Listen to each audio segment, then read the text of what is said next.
जो कथाटा मु आसिकी विजु जनता दल भारतीय जनता पार्टी मिसला कहली एवं आमर भी बड़ भाई प्रदीप पाणिग्राही से दल में आसिले जो मैंने भी विजु जनता दल आसिले से कथा को अनुभव कले अतिष्ठ हेले पलि आसिले किसी लोक जो मैंने उपकार पाई जो मैंने पैसा पत्र पाइकिरी किसी लोक अच्छा से जयगान कर जो मैंने राजनीतिक गणतांत्रिक व्यवस्था भितर विश्वास करती गणतंत्र को विश्वास करती लोक विश्वास करती से माने अतिष्ठ होउछन ओडिशा लोक से पांड्यानकर जो राजनीति चलीला से राजनीति पई तो से सरकार पळेला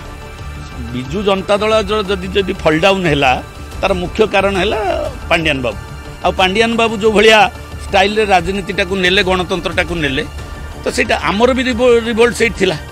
से जने अण ओडिया लोक आसी ओडिशा राजनीति रे पसिबा